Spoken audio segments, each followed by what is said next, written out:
Olá, hoje nós estamos aqui no canal Papo em Casa com o meu convidado de hoje, que é o Maurício Cury.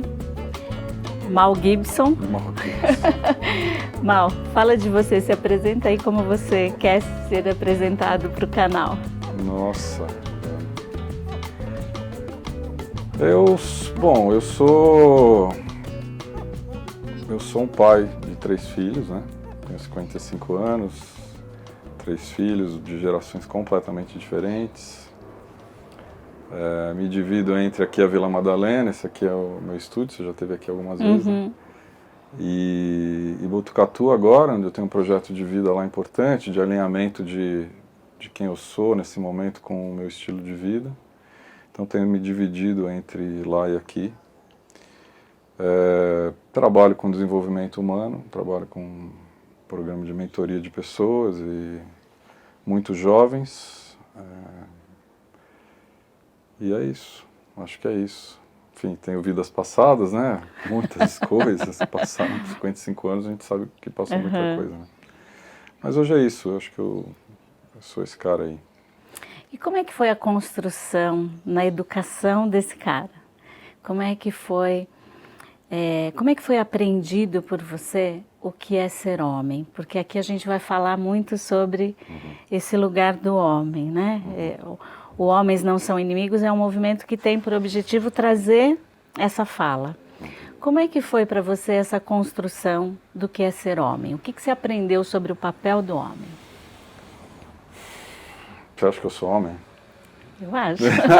Então acho que você que tem resposta. Mas me conta o que você aprendeu. Qual foi a mensagem que você recebeu desde a sua infância? É engraçado isso, né?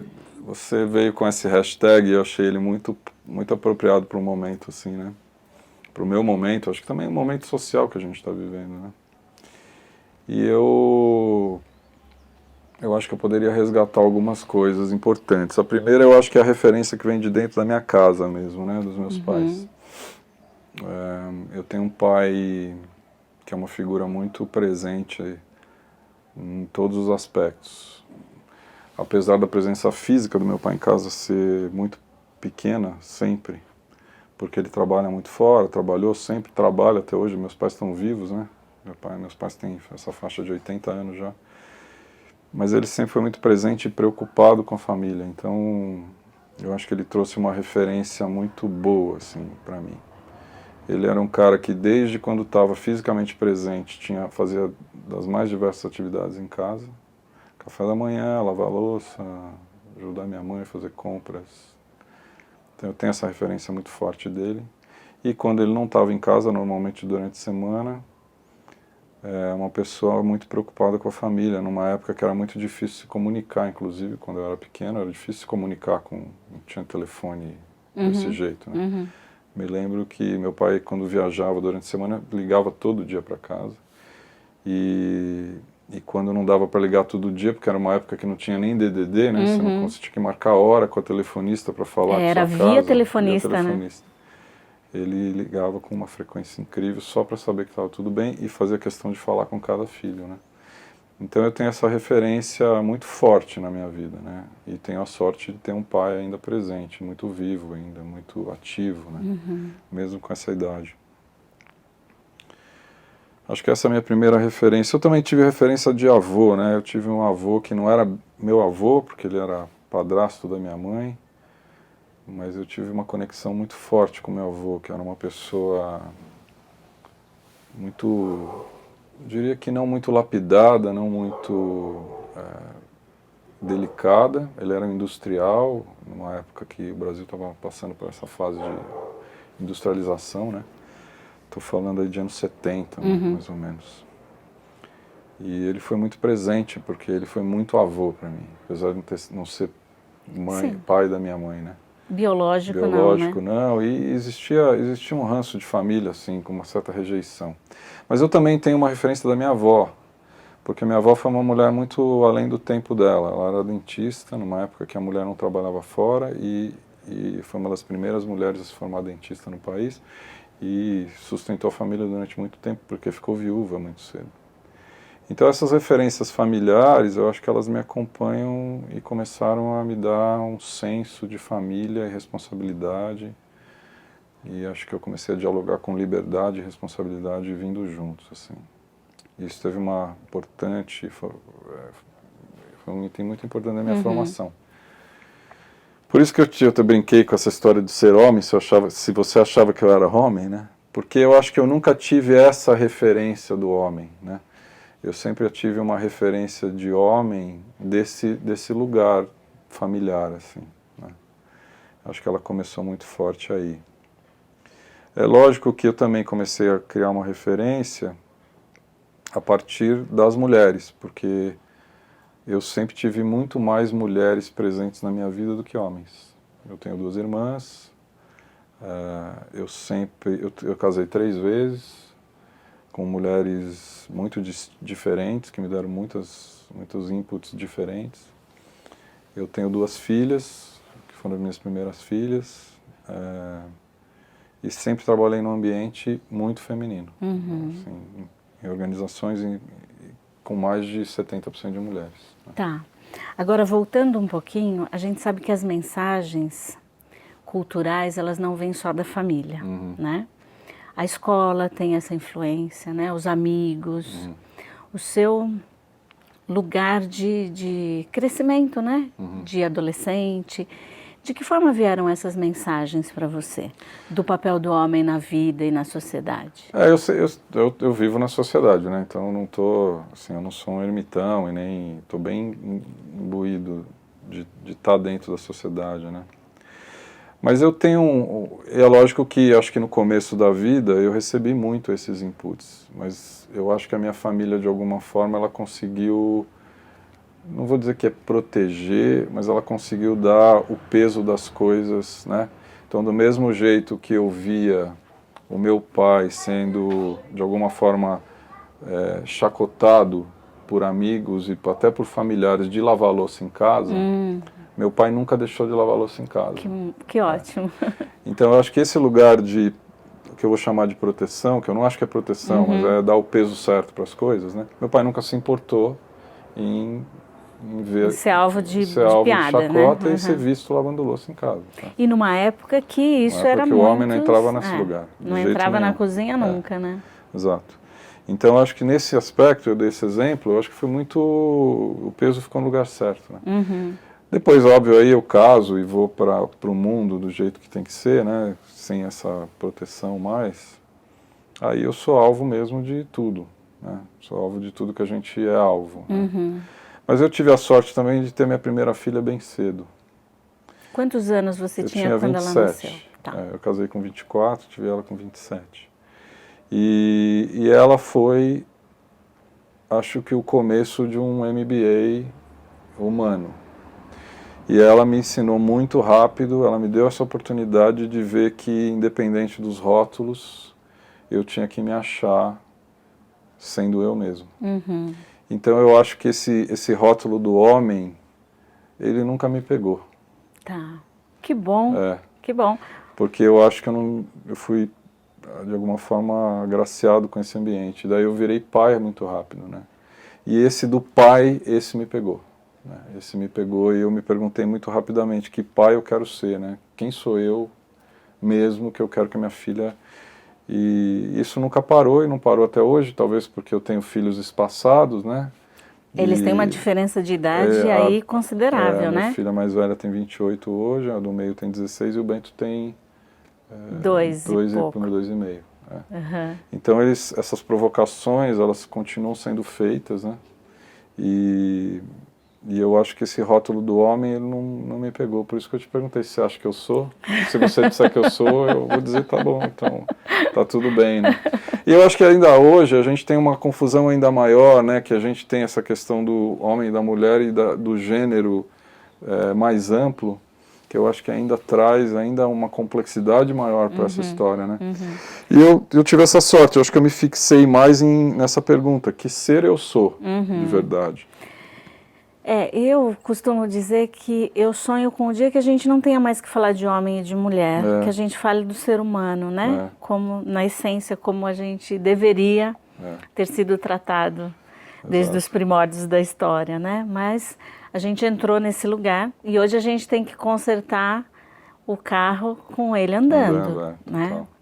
E eu não sei nem se tem conserto, porque a gente está num momento tão difícil, né? De tantas dualidades, de tanta guerra aí entre os movimentos, né? Tem. Feministas de um lado... Muita polarização. Muita polarização e eu sou uma pessoa feminista, eu acho que o movimento feminista é extremamente importante, né, para a construção da nossa sociedade, para proteger as mulheres e também para falar dos homens, né, para trazer o homem para esse lugar de fala e de falar das suas vulnerabilidades, de falar das suas dificuldades, de conviver nessa sociedade que é tão machista, né? Você disse que você ficou meio que protegido desse rótulo. Mas o que você vê, Mal, inclusive aqui, nesse lugar que você já entrevistou tanta gente, né? O que você vê desse universo, de como isso é nocivo para o homem também, com grande impacto, né? Nessa cultura e no individual de cada homem, né? Como é que você vê isso? Eu acho que a gente está um pouco distraído nessa questão, tenho que te confessar. Assim, acho que as discussões que estão acontecendo, elas ainda não foram, na minha opinião, no âmago da questão, né? É lógico que tem um lado muito bom, é que as discussões estão acontecendo, né? Está se falando muito sobre essa temática, né? Ela está muito presente, pelo menos no universo que eu estou, né? E o universo que eu estou é bem amplo mesmo, porque eu vivo aqui, vivo na periferia, vivo no interior, tenho filhos de todas as idades, e esse tema está presente em todos esses lugares, né? Está presente nos meus pais, que têm 80 anos, e na educação do Bento, que tem 2, né? Aqui mesmo, nesse sofá, essa semana, tive uma conversa de quase 3 horas com a Beatriz, de 16, sobre o tema, né? Que legal. E ela me trazendo várias questões, né? Agora, eu acho que a gente está distraído no sentido... Então, eu acho que é muito bom, o tema está presente, nunca teve tanto, né? E bem aberto, né? Agora, ao mesmo tempo, eu acho que a gente está distraído porque a gente vem perdendo a essência da discussão, né? E eu vou te dar uma passagem que eu acho que ela é simbólica, assim. O Bento, meu filho mais novo, nasceu aqui em casa, né? E foi um parto natural aqui em casa, né? Na banheira da minha casa, né? E foi muito, muito revelador. Quando eu soube que eu ia ter o Bento, e eu já com 2 filhos, eu falei, puxa, mais um filho, tudo certo, já sei o que é isso, né? Já sei o que é ter mais um filho, né? E óbvio, né, eu me equivoquei profundamente, porque eu não sei nada disso, né? Eu sou pai há 28 anos e eu só estou aprendendo. Cada filho traz uma lição diferente, né? Porque o Bento, logo que ele nasceu, e foi na banheira de casa, a Camila estava na banheira, eu entrei na banheira também para a gente compartilhar do momento, foi um parto muito rápido, mas ali eu vi uma mulher que eu nunca tinha visto, com uma coragem enorme, né? E olha que a Camila é uma mulher muito corajosa, mas ali eu vi uma força que eu nunca tinha visto. E eu recebi o Bento, surpreendentemente, ele chegou nas minhas mãos ali. E quando ele começou a sair, ele saiu dentro d'água, né? Ele estava dentro d'água, ele saiu lentamente da Camila. E a minha primeira preocupação foi, esse moleque está dentro d'água, né? Como é que funciona isso, né? E acho que a doula que estava conosco viu o meu desespero e ela virou para mim, sem eu falar nada, virou para mim e falou, fica tranquilo, porque ele vem de dentro d'água, né? Ele não está dentro d'água, ele está vindo de dentro d'água. E aí essa história me deu um pouco mais de calma, recebi o Bento, coloquei o Bento no peito da Camila e vi o Bento começar a respirar, né? Ele aprender a respirar. Foi um processo de uns 30 minutos, né? E foi um processo muito lento, muito calmo, muito silencioso. Natural, né? Natural. Ele chegou nesse lugar de muita paz, né? E quando isso começou a acontecer, a médica da Camila me deu um bisturi na mão e falou assim, ó, agora você vai cortar o cordão umbilical do Bento. E eu peguei o bisturi e fiquei congelado. Assim, Travou. Travei. Falei, mas eu vou cortar? Ela falou, você vai cortar. Tem toda uma simbologia, símbolo, né? Aí, né, do pai cortando o cordão. E essa hora veio para mim uma clareza, assim, de que que papel paterno se ocupa, né? Que o pai é uma energia muito masculina, isso, né? E eu separei o Bento da Camila, Sim. literalmente, né? E essa hora foi muito profunda para mim, porque eu vi um lugar de masculinidade, de paternidade que eu nunca tinha visto. E olha que eu sou pai há 28 anos. E que nesse momento e nesse lugar você não era o protagonista da história. Não era.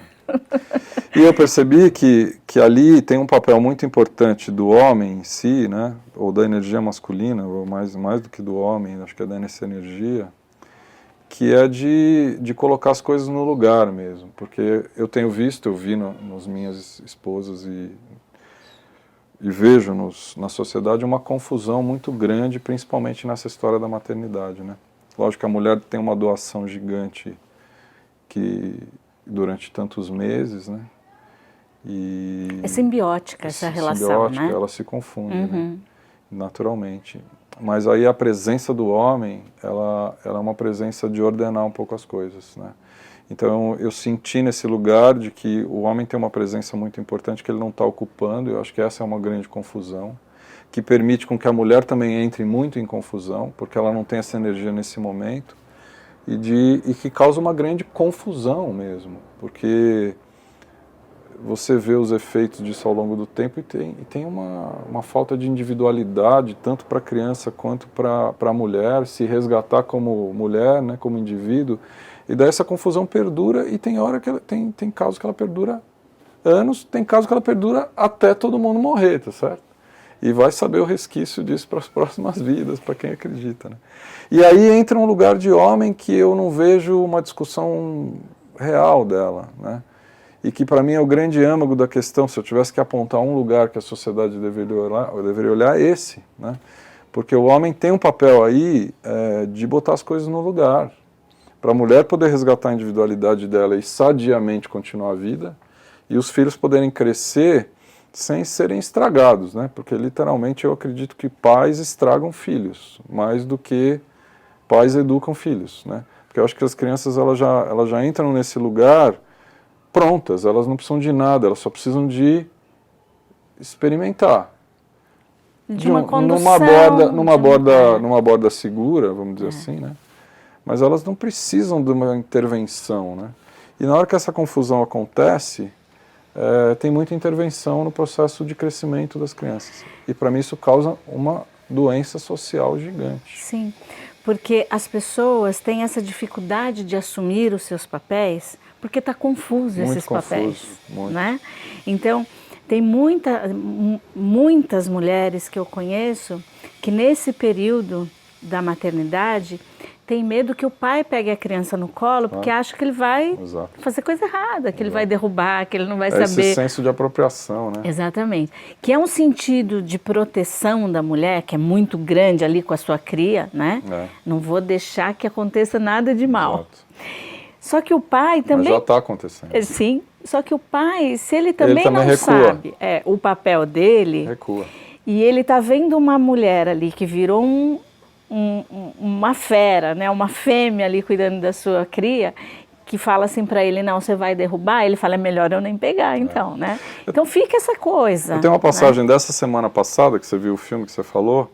Essa semana eu fui receber enfim, tô numa construção lá em Botucatu, civil mesmo a construção.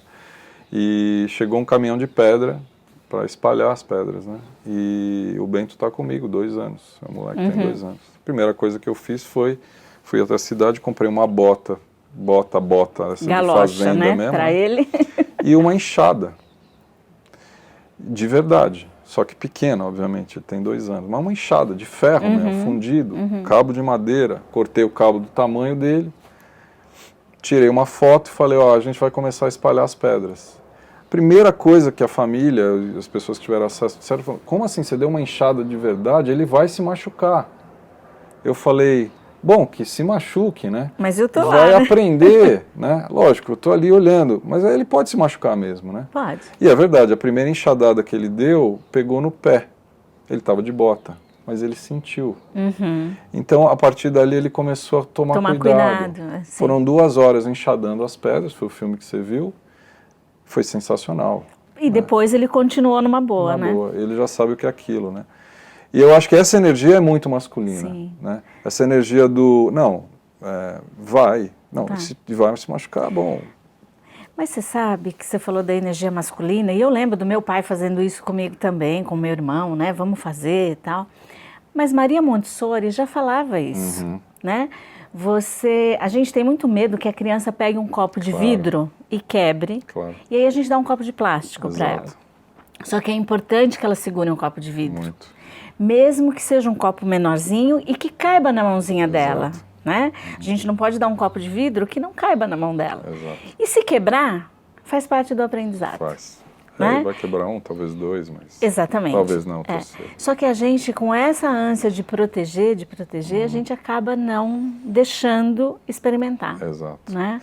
Eu acho que essa consciência, e essa é a discussão que eu não vejo acontecendo nos círculos de homens, e mesmo de famílias, de mulheres, né? Porque eu acho que essa energia é do homem mesmo. Ele tem esse poder muito claro de fazer isso com muita facilidade. Eu vejo mulheres fazendo por consciência, mas isso não é natural na energia feminina. Eu vejo as mulheres fazendo, mas fazendo muita força para isso, né? Mas no homem é muito fácil, né? É muito fácil fazer, né? É muito fácil eu virar para os meus familiares e falar, não, ele vai usar uma enxada de verdade. Ponto. Né? Mas eu sou responsável por isso e eu estou cuidando disso ele, e eu estou protegendo e está tudo bem. Tem uma borda, né? Então eu acho que esse aspecto, eu acho que eu vim ganhando consciência disso muito fortemente pelos meus filhos, né?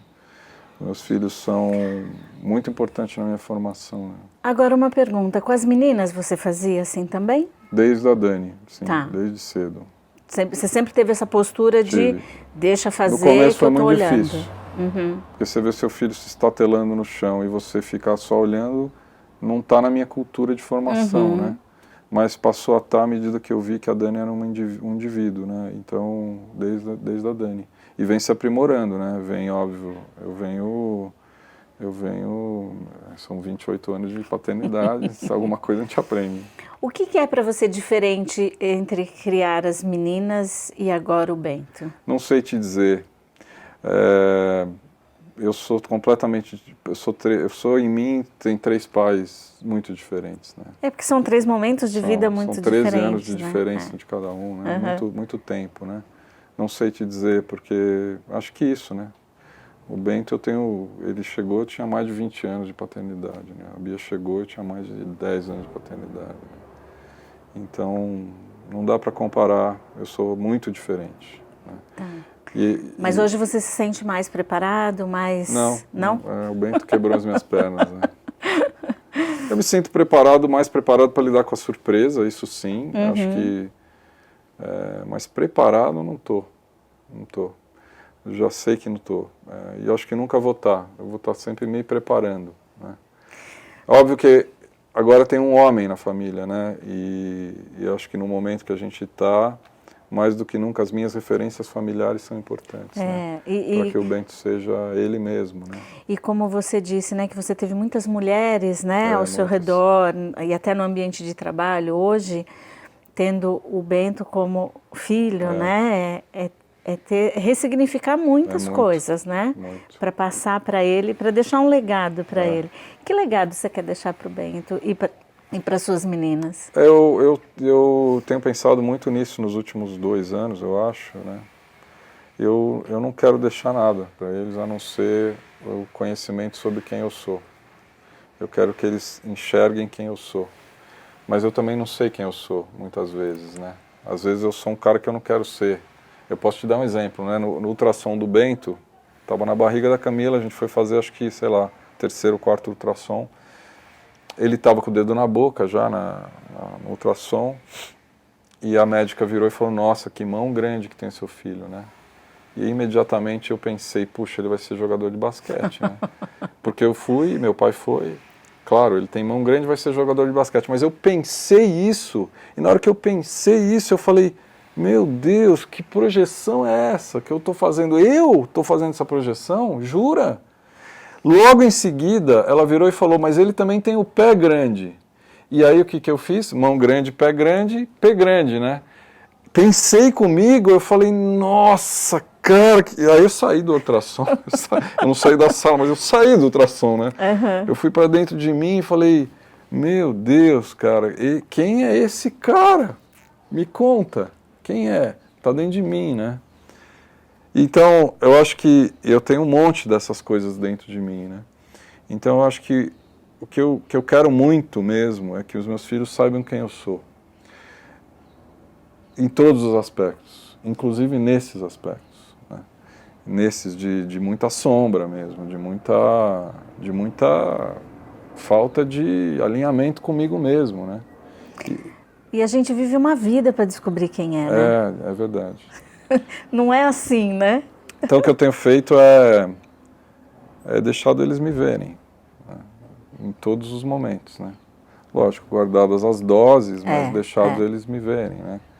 Inclusive a fragilidade, claro, né? inclusive, principalmente, né? A vulnerabilidade é o que conecta, né? E que é um lugar que o homem não expõe, né? Então, eu sou um pai que choro muito, que falo das minhas tristezas, que falo dos meus desapontamentos, né? E tenho o privilégio também de ter um ambiente muito rico que eu vivo ao meu redor. Se você pegar as pessoas que passam aqui nesse sofá, você já foi vítima desse sofá aqui. As pessoas que não pensem que sofá é um sofá, um set de entrevistas. Que as pessoas não pensem... Não levem para outro lado, né? Por esse cenário passam muitas pessoas muito diversas, né? E é lógico que os meus filhos acompanham isso, né? Porque isso de alguma forma está no nosso cotidiano. Então eu tenho essa sorte também de poder contar com pessoas como você, como os convidados que vêm por aqui semanalmente, e trazendo temáticas muito diversas. Meus filhos participam disso e as discussões são de temas dos mais variados, né? Dos mais variados. E eu acho isso muito bom porque acho que eles veem a realidade das coisas sobre outros olhares também, e veem como eu reajo a elas, né? Então meu legado para mim é esse, eles saberem de onde eles vêm, né? Tem que me olhar, tem que me ver, né? De novo, eu acho que eu tenho essa referência familiar, porque meus pais sempre foram muito explícitos, né? Em que eles são, como eles se comportam. Eu acho que eu estou, de alguma forma, indo bem nessa história. Tá. Com alguns tropeços. Todo mundo, né? Não tem jeito, a gente não acerta se não errar, né? Não tem como. E, Mal, eu acredito que a gente tem muitas coisas para deixar como legado, né? E dentre elas, essa é uma muito importante, saber quem eu sou, saber quem você é, e saber o que a gente pode fazer pelo nosso entorno, né? Você tem essa consciência de que os seus filhos vão saber o que eles podem fazer com o entorno, do que eles podem doar deles para esse entorno, assim como você está doando? Você tem essa...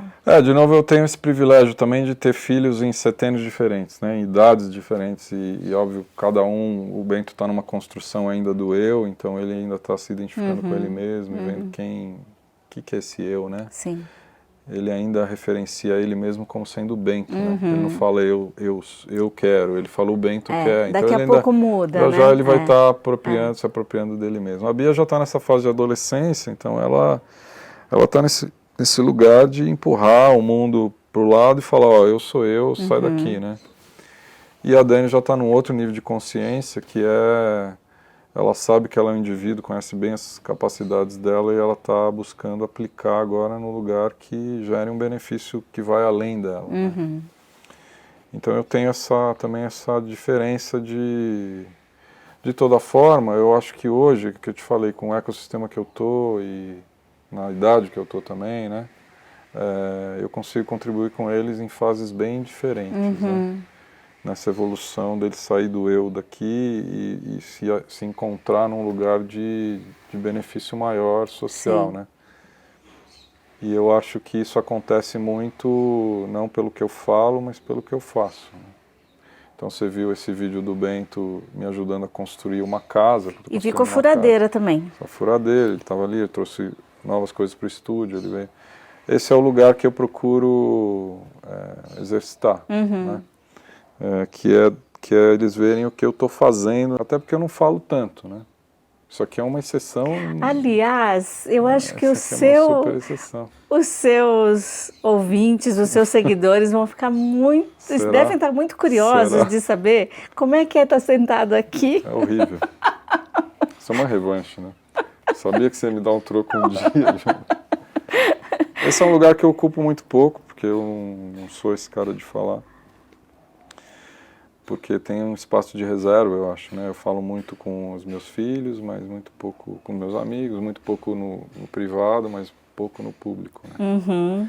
Mas essa temática, ela é muito momentânea. Então eu falei para você que quando você me mandou o convite, eu vi a hashtag, eu falei, puxa, eu acho que é um bom exercício eu sentar aqui. O que ressoou que você falou? Meu momento, eu acho que é o meu momento de... Porque é um momento de muita transformação nesse lugar, né? Para mim e para os meus filhos também, né? Ô Mal, fala para mim, você acha que o homem que não é pai tem maior dificuldade de entender esse universo?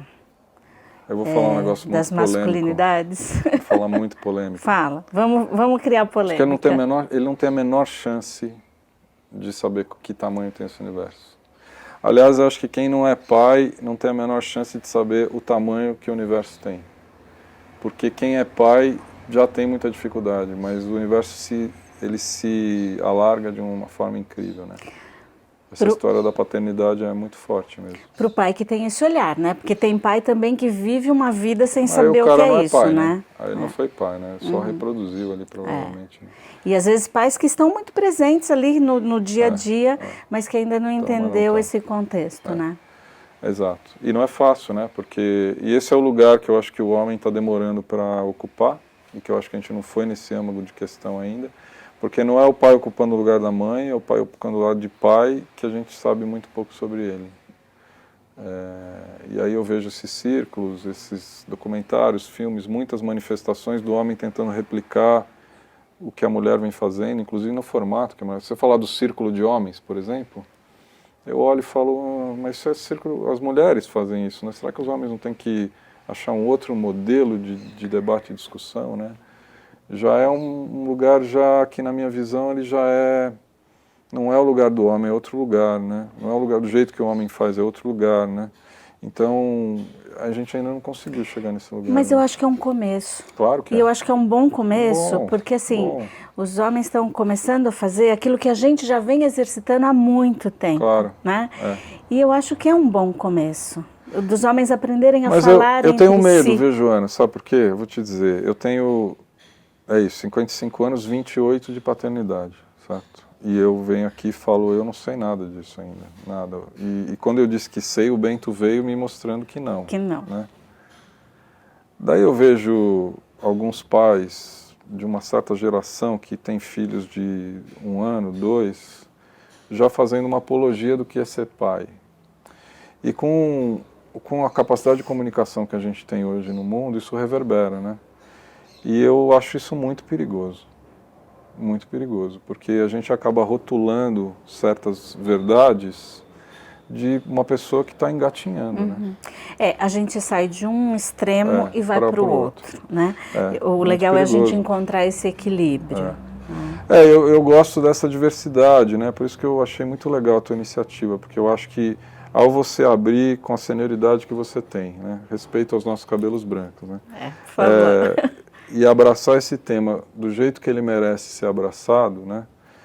A gente começa a ter um lugar mais interessante para aprender que posição é essa que o homem, ou que essa energia masculina tem que ocupar, né? Porque também é isso, né? Ser pai não significa só você ser gerador, ou gestor, ou provedor de uma criança, né? Você pode ser pai de alguém que é nem seu filho, de verdade, biológico. Lógico. Né? Porque acho que o lugar da paternidade é um lugar muito diferente, né? Muito especial. Muito especial. Então, o fato de eu dizer aqui que ser pai é fundamental para você transcender e achar esse lugar, não significa que você tem que gerar um filho com uma mulher, né? Você pode criar um espaço de paternidade, inclusive de pessoas que não são nem seus filhos. Sim, né? Sim. E que a gente sabe que tem pais e mães que fazem isso muito bem, com muita maestria, né? Que muito fazem bem. isso muito bem. Porque é esse lugar de doação, esse lugar de atenção, esse lugar de presença, esse lugar que não é fácil de ocupar, que às vezes você tem que fazer muita força para ocupar, precisa se abrir mão de muita coisa, né? Então, mas ele tem um valor agregado gigante. E isso vem muito de encontro com o meu trabalho no canal Papo em Casa, porque assim, é esse lugar de presença, né, que os pais e as mães, mas muito mais os pais precisam exercer, né? Muito. Com presença. Não é estar presente, é estar com integral presença ali, né? Pô, volta ao exemplo do vídeo, né? Esse vídeo que você viu, que tá no meu Instagram lá, quem quiser olhar. Eu fui receber um container, porque eu estou construindo uma casa em containers. Eu fui receber um container e o container tinha dia para chegar, de hora para chegar. Então, o espaço para receber o container tinha que estar pronto, os pilares e tal. E chegou um caminhão de pedra e a gente tinha que espalhar aquela pedra.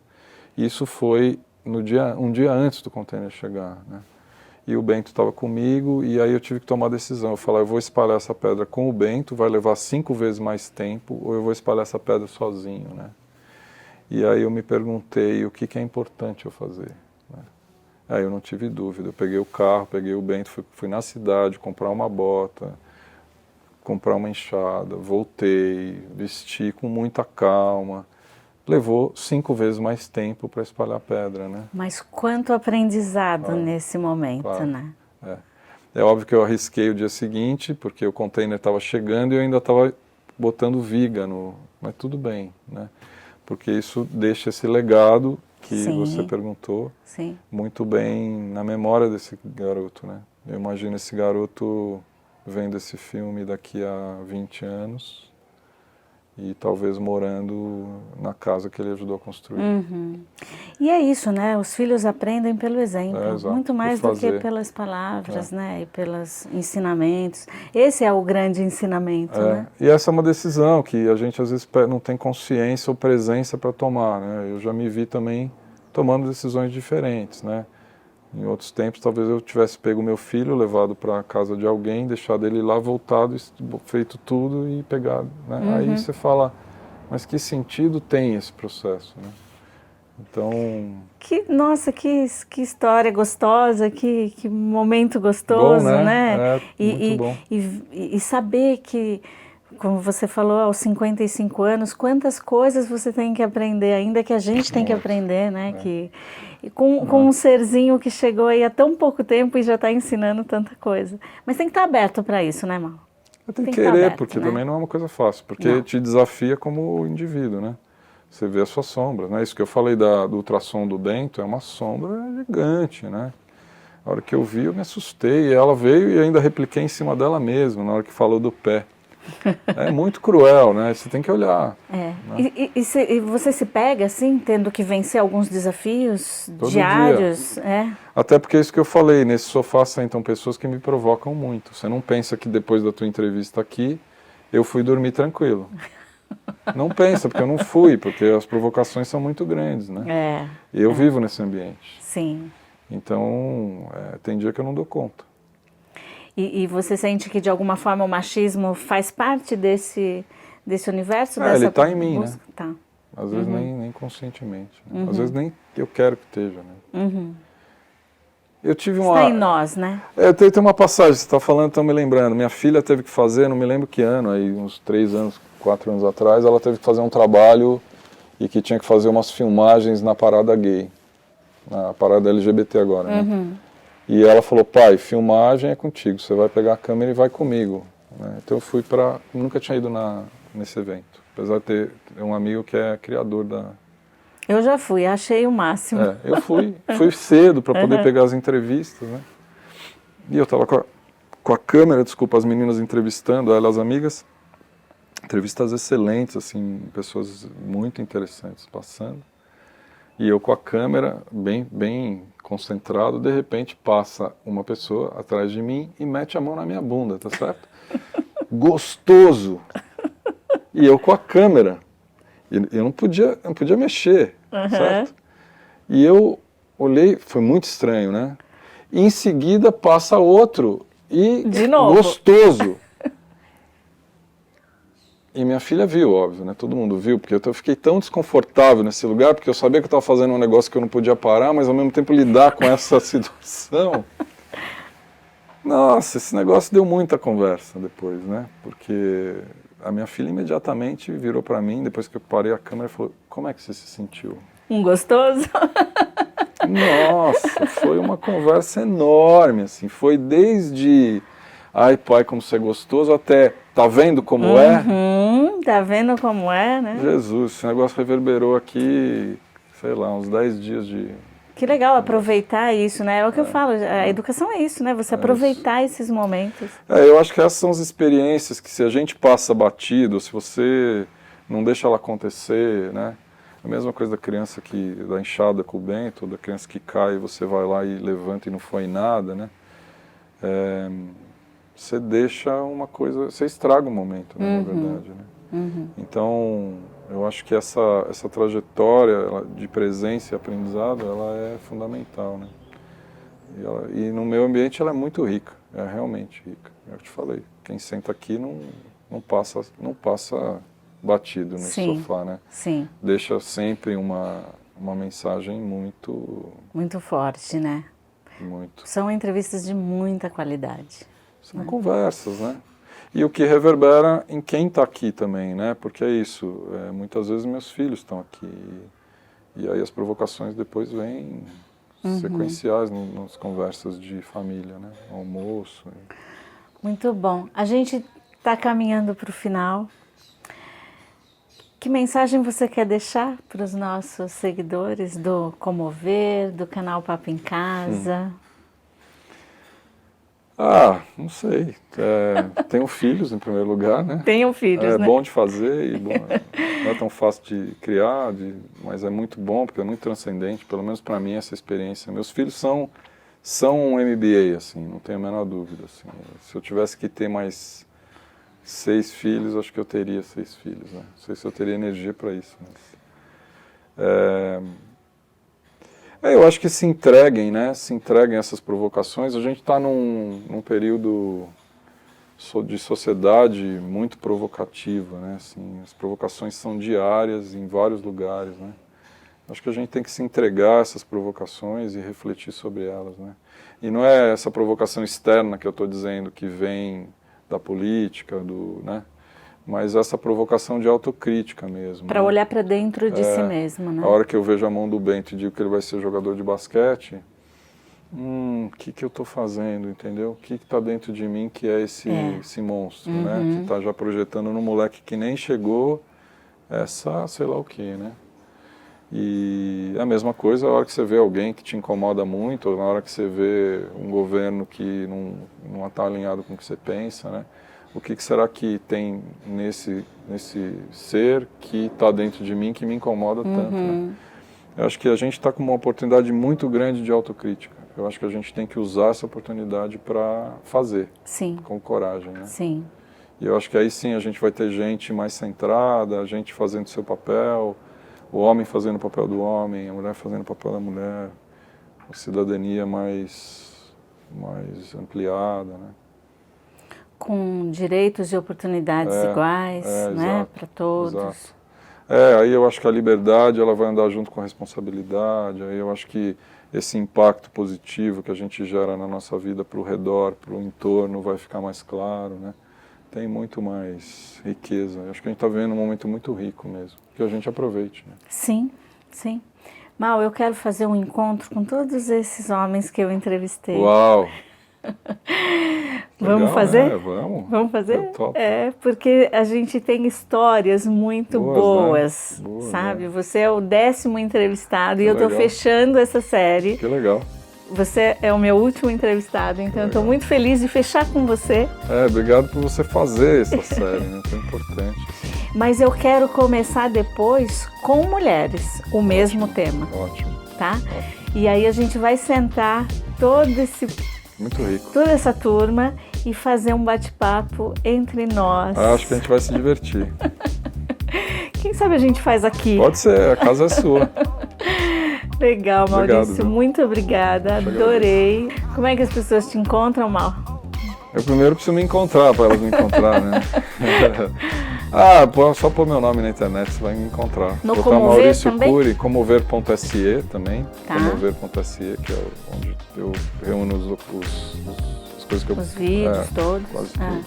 Mas botar Maurício Cury lá, você vai encontrar 3 caras. Uhum. Você vai encontrar um DJ que é incrível, É. vai me encontrar e vai encontrar um cara que é um stripper. É mesmo? Aí, dependendo do gosto, você escolhe pra quem que você vai mandar. Com quem que você quer falar? Uhum. Legal, Maurício, muito bom. Não confunda esses caras, por favor, né? Mas pode Não ligue pra mim, porque eu não vou tirar a roupa de nenhum. Mas também pode procurar pelo Mal Gibson, Pode, né? no Instagram, Tá. o perfil do Mal Gibson. Tá, a gente vai deixar os seus links. Tá bom. E é isso, gente. Mais um papo super gostoso aqui no canal Papo em Casa. A gente vai fechar essa série, então. Maurício, Obrigado. como eu falei, foi o último. Depois eu vou abrir um outro momento com as mulheres. Então, continue acompanhando o canal Papo em Casa, porque vem muita coisa boa por aqui. # Homens Não São Inimigos. Obrigado, querido. Adorei!